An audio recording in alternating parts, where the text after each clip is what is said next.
આજે આપણે આવી ગયા છે આ સિહોદ ચોકડી પર, એટલે કે સિહોદનો જે આ બ્રિજ છે, જે મેરિયા આપણે આ બ્રિજ હતો સિહોદનો જે તૂટી ગયો હતો, તો ત્યાં આવ્યા છે. આ સામે આ તમને આ બ્રિજ દેખાતો હશે, ડાયવર્ઝન ધોવાઈ ગયું છે એનું, અને આ નવું બ્રિજ બને છે તે આટલા પિલ્લર આ નીકળી ગયા, તો ત્યાં જ આવ્યા છે. તો હવે આ જનતા ડાયવર્ઝન બનાવ્યું છે, તો એ જનતા ડાયવર્ઝન પરથી આપણે પસાર થશું અને કેવું બન્યું છે કેવું નહીં તે તમને બતાવીશું. તો વિડીયોમાં જોડાયેલા રહેજો આ સિહોદનો બ્રિજ જોવા માટે અને એની કામગીરી કેટલે થઈ છે તે જોવા માટે. તો આ ચાલુ જ છે કામગીરી હમણાં.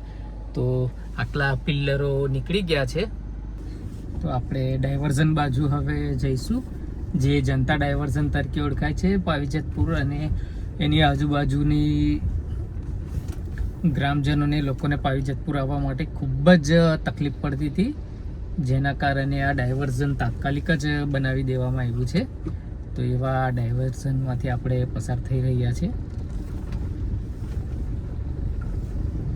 હમણાં વરસાદ 2-3 દિવસથી અવિરત પડી રહ્યો છે, એટલે આ બહુ જ કિચડ થઈ ગયું છે, એટલે બધી ગાડીઓ થોડી ફસાતી જ જાય છે.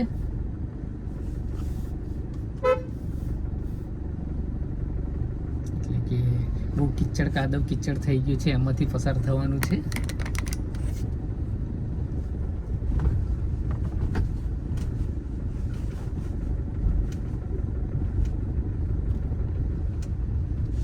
જે ફેરો ફરતો હતો એ થોડો ઓછો થઈ ગયો છે, એટલે થોડું રાહત રહી છે. કિચડ તો છે જ વરસાદના કારણે, અને માટી બી થોડી મોરાડવાળી છે, એટલે સારું છે. ચીકણી માટી દેખાતી નથી. કારણ કે ડાયરેક્ટ જવાથી પેલું 35 કિલોમીટર જેવો ફેરો થતો હતો તે ઓછો થઈ ગયો છે. તો આ સિહોદના ગ્રામજનોનો આમ બાબતે આભાર કહેવાય કે સરસ ડાયવર્ઝન બહુ ટૂંક સમયમાં જ બનાવી દીધું.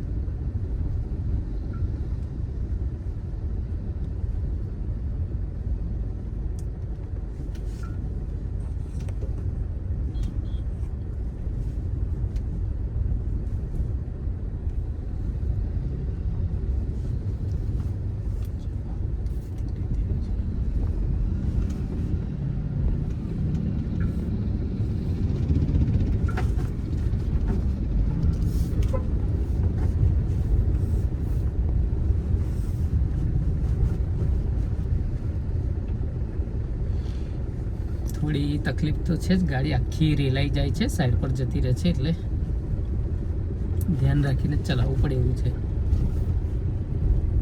તો 1-2 દિવસ તડકો નીકળશે તો સુકાઈ જશે ને રસ્તો ક્લિયર થઈ જશે, પણ બાઇકવાળાએ ખાસ ધ્યાન રાખવું જોઈએ.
આપણે ફાઇનલી નદી ક્રોસ કરી દીધી છે, ડાયવર્ઝન પરથી ઉપર આવી ગયા છે, અને મેન હાઈવે નેશનલ હાઈવે 56 ઉપર આવી ગયા છે. તો આવું ડાયવર્ઝન હતું, ખૂબ સરસ કામ કહેવાય.